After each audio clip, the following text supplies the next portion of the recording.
Après 136 km de voyage de Matadi, nous voici à Mbatankengue. Le tricot Liechtenstein parle de soi. Et voici l'abbé Janvier sur le terrain de Mbatankengue où il a fait son école primaire. Vu de loin, l'église paroissiale du sous-poste.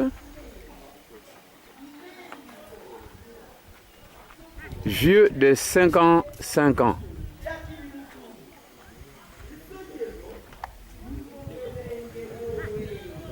Le camp des enseignants.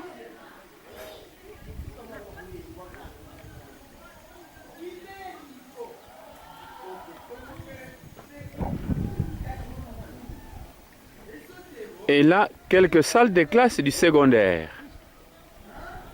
À l'état où vous les trouvez. Ici commence l'école primaire. Nous allons dans quelques instants entrer dans une des salles pour écouter les enfants en pleine séance de cours.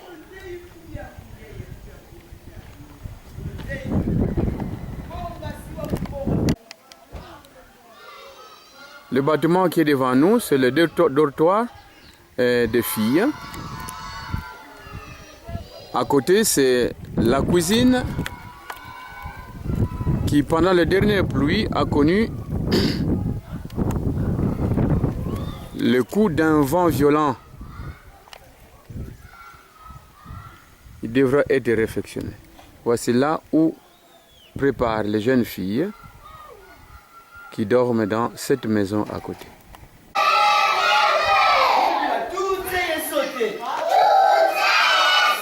Entrons une fois un peu dans cette salle de classe et nous attendons les cris des enfants.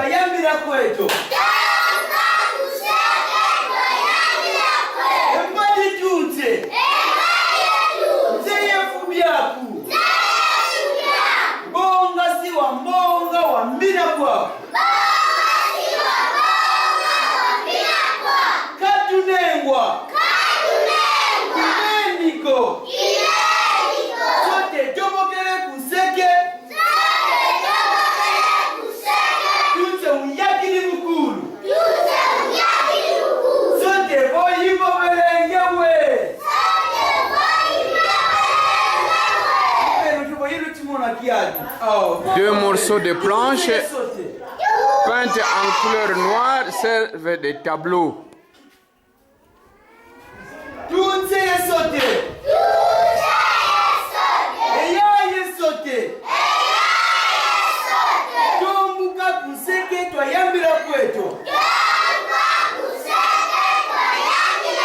Un enseignant assez actif essaie de faire comprendre par une sorte de scénette, une leçon de récitation pour des enfants qui commencent à peine l'école primaire. Je ne sais pas si on saura vous faire voir à sa juste valeur l'état de la salle de classe ou les bancs sur lesquels les enfants sont assis. Mais à présent, que je sais compter, lire et écrire. C'est bien certain. Bon, c'est bien certain. Debout. Une deuxième salle de classe. Ici, on trouve au moins quelques bancs. Mais vous voyez combien ils sont assis par banc? C'est 4, 5 par banc, par manque de bancs. Au premier banc, ils sont 4. Au deuxième banc, ils sont 4. Au troisième banc, ils sont 4. Et un peu plus loin, 3 par banc. Par manque de bancs, les enfants sont obligés de s'asseoir à 3 à 4 par banc.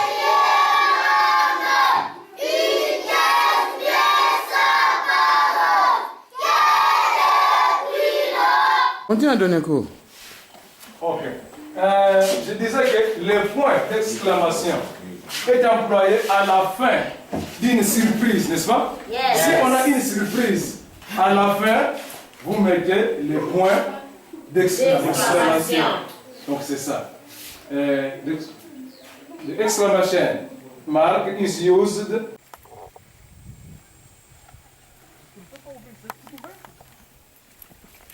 Ici, le dortoir des garçons.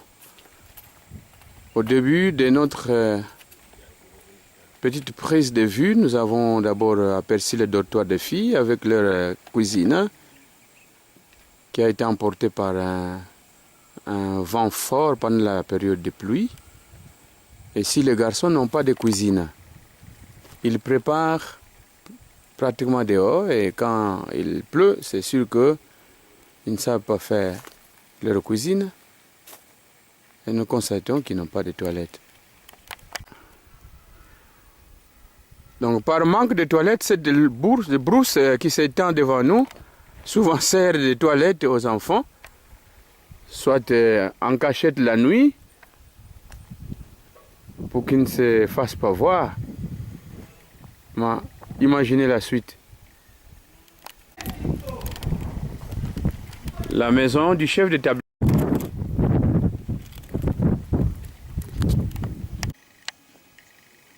Première année primaire. Troisième année primaire.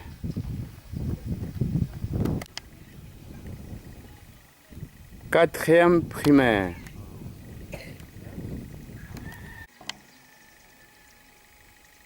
Cinquième primaire.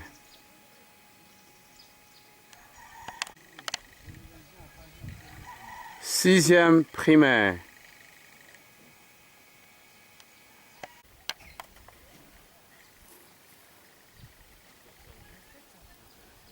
Et voici toute l'école primaire, les 6 classes.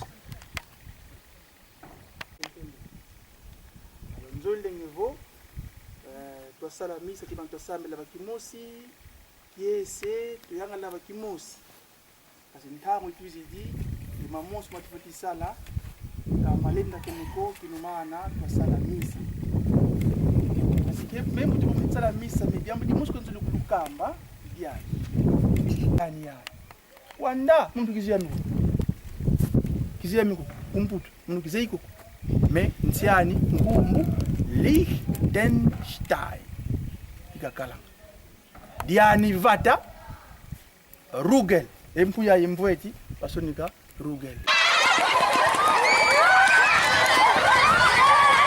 yo ya bakenzo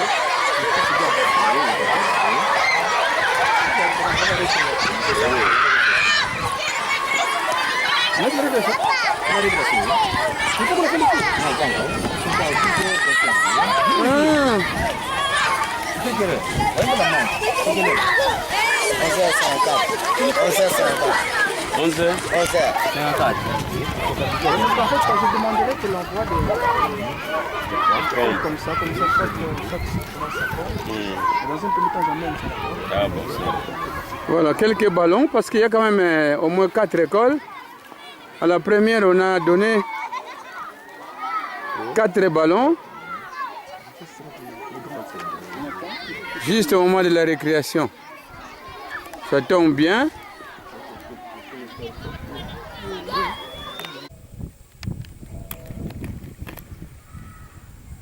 Nous vous offrons de nouveau une petite panorama. Camp des enseignants.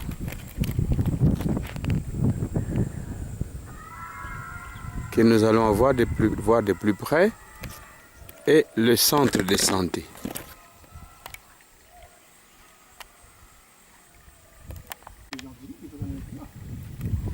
Nous entrons dans le centre de santé, pratiquement vide. Un pèse bébé, quelques pancartes de sensibilisation. Nous entrons dans une des salles d'observation avec un lit en bambou.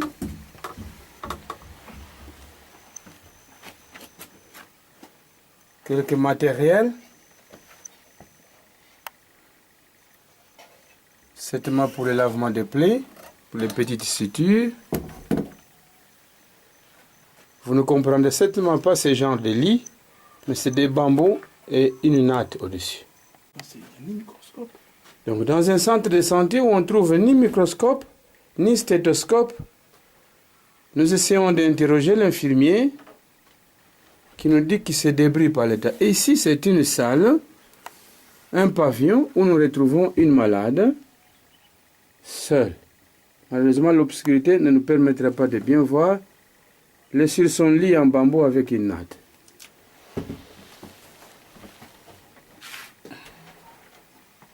Ah, très bien. Enfin, une fenêtre s'ouvre et nous voyons la malade avec son enfant. C'est son lit qu'on appelle le grabat. Et c'est certainement là un rayon où se trouvent quelques ustensiles parce que nous voyons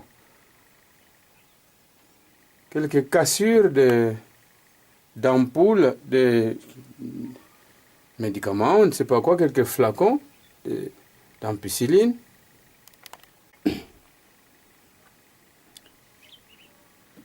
La maman nous informe que cette salle a servi de maternité parce qu'elle venait d'accoucher. Quel avenir pour cet enfant? Dieu seul le sait.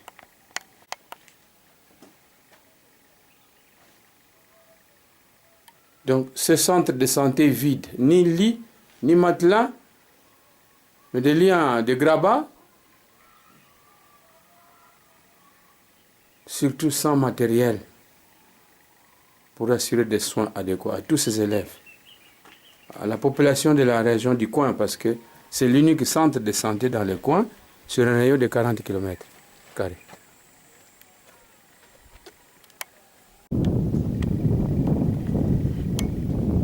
EP, c'est-à-dire école primaire Vunda Nsole, à Mayanga,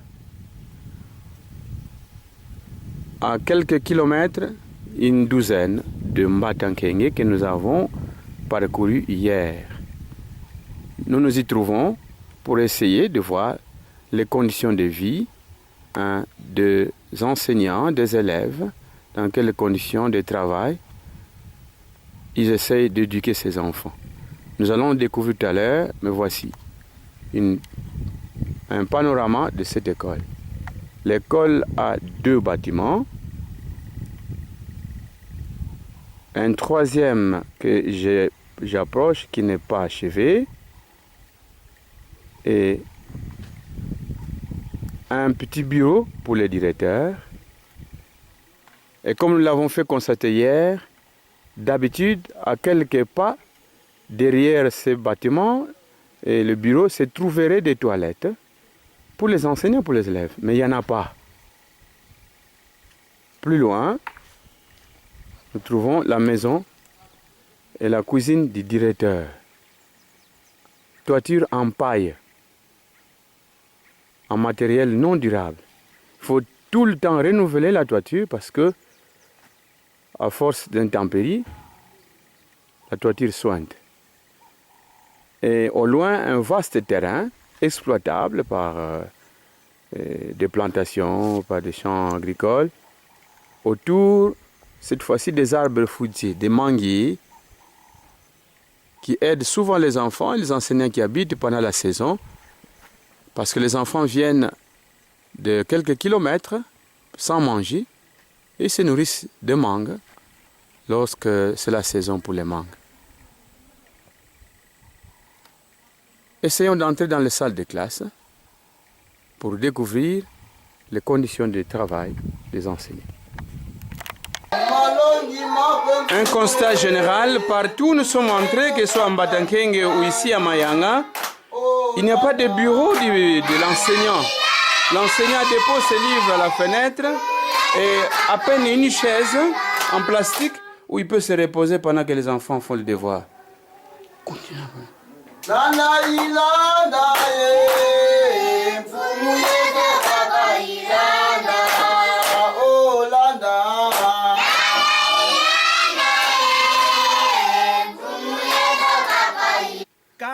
Carmen. Nouveau va? Carmen. Eger. Eger. Inkumba niyo lulunda. Yani kuluveni balonzazi. Ensiani tiko ya limvwe ya soda mavao. Liechtenstein. Le vutu kante Liechtenstein. Stein. Liechtenstein. Très bien. Ba classe mkumbwa betu ba maître ku epe vundansole. Petit vutu la funda ye funda da matondo. Au nom des élèves, Kwa mama merci et merci. Carmen. Merci Bikange usona sananga à yandi. Carmen. Fukio Au nom de tous les élèves, Kimana. vous avec qui vous écriviez, Katufila diaka. Bina. veuillez transmettre notre gratitude Bika tatanzambi. Kakale yandi tukawa. pour que Dieu l'aide, nos prières l'assistent afin que ce qu'il pourra continuer à faire pour nous, qu'il n'hésite pas de le faire. Merci au nom de tous les élèves.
À plus ou moins 500 mètres de l'école que nous avons visitée tantôt, se situe un centre de santé qui porte le même nom que le milieu, centre de santé Mayanga, qui a quelques services: médecine interne homme, médecine interne femme, la maternité et la pédiatrie. C'est ajouté il y a une année la chirurgie et naturellement un service de laboratoire qui est un service important.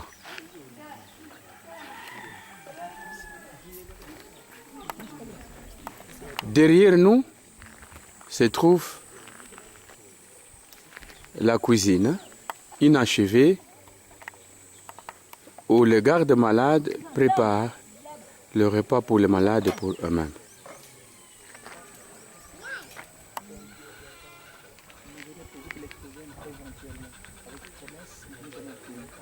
Oui.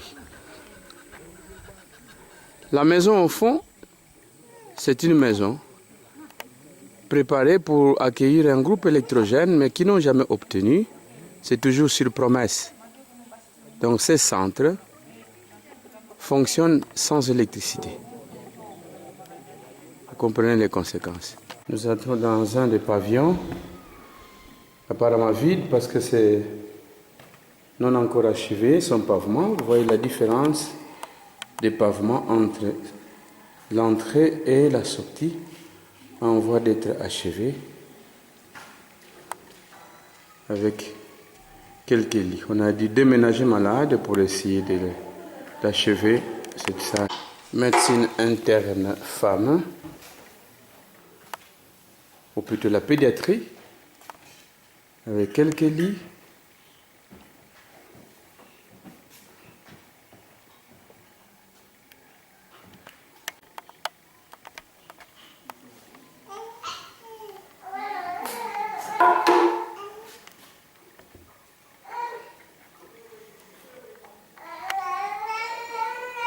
Apparemment bien portant, mais il vient de recouvrer sa santé après une semaine de traitement.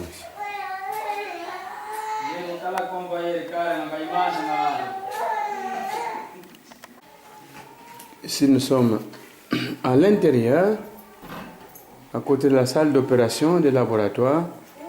De nouveau, le plafond existe, mais qui demande à être peint pour une certaine propriété et le sol n'est pas encore pavé. Ici, l'officine pharmaceutique, naturellement insignifiant pour tous les centres de santé. Il faudrait peut-être... Bon, comme on voit, le laboratoire est pratiquement vide, il n'y a pratiquement rien du tout. Nous allons essayer de découvrir sur papier ce qu'il faut pour essayer de venir en aide dans la mesure du possible pour que ce qui est plus essentiel pour pouvoir diagnostiquer puisse ne pas manquer dans ces centres de santé. La salle d'op avec naturellement la table prévue pour la maternité, mais qui sert aussi de lit pour intervention chirurgicale. Comme on voit, c'est à ne pas y croire ce qu'il y a dans une salle d'op. C'est moyen.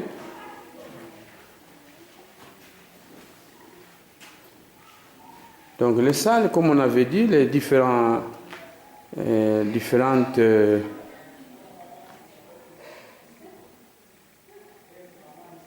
qui existent,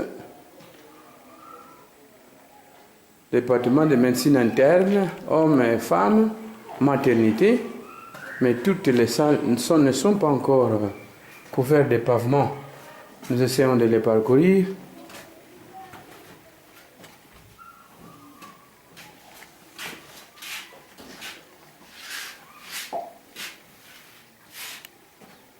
Si la garde malade est obligée de dormir à même le sol, toutes les salles ne sont pas encore pavées. Un grand effort à fournir encore pour pouvoir paver ces salles.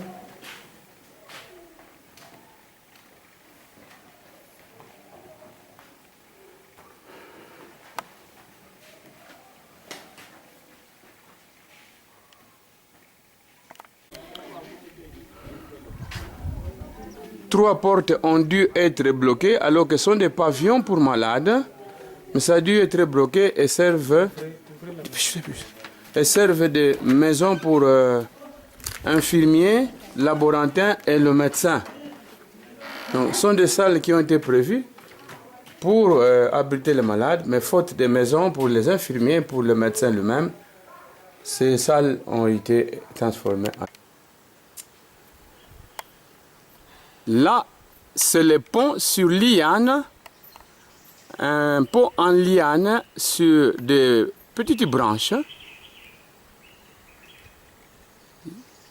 Je ne sais pas si c'est vraiment visible, le fil de fer qui constitue ou qui tiennent ce pont. Et ce qu'on ne sait pas vous faire voir, c'est la hauteur de ce pont par rapport de là où se trouve la rivière. Essayons de descendre.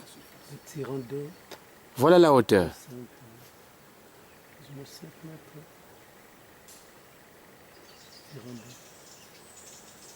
Et voici sous-tendu ce pont sur deux arbres. Un arbre au bord, nous vous le faisons suivre. Et voilà le pont qui est tendu sur la rivière Kouilou. Un autre arbre au fond qui est devenu un danger parce qu'il est en train de céder. Je vous l'approche. C'est cet arbre-là qui bientôt va céder. Et s'il cède, le pont est parti. Ce qui serait plus dramatique, c'est de voir un enfant en train de traverser sur cette hauteur. Et la rivière avec une rapidité incroyable. Il suffit que le pont cède ou que l'enfant ait peur qu'il tomberait en syncope ou évanoui, se jetterait dans l'eau. Le pont commence ici. On me dit qu'il n'est pas arrivé. Le pont est là.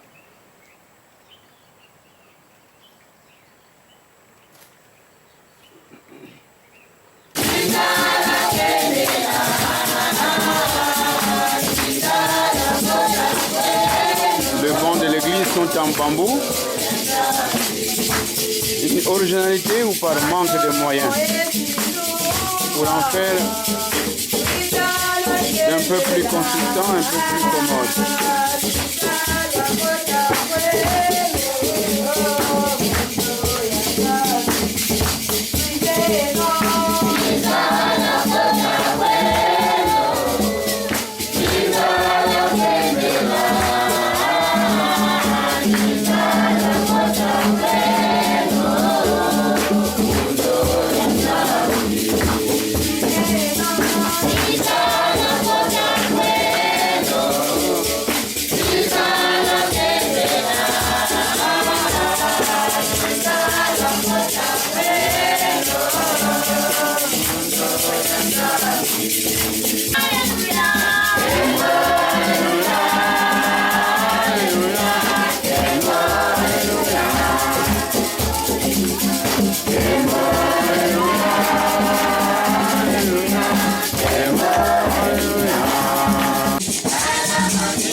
Au début de notre messe, il apparaissait que l'église est vide.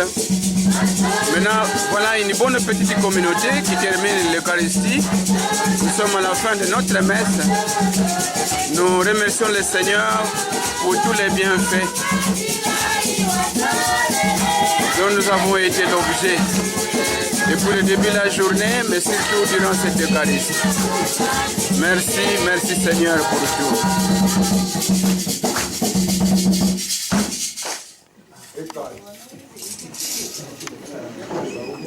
Tusambileno.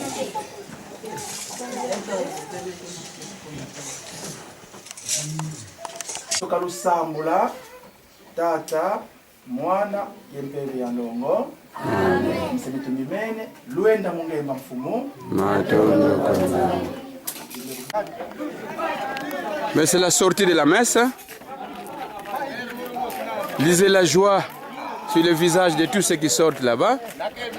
Mais quand tu chorale à mode, tu es une bonne dirigeante, non? Qui m'a dit que ça dirige, qu'à l'avant toi la dirige. C'est un mauvais blanc qui a causé, oui? Oh, mais vraiment une bonne messe. Et que le coup qu'il a que vous citoyens n'a qu'à la messe, mais un gimbe là bien. En vrac, mettez-vous en vrac. Louise va en base en vrac.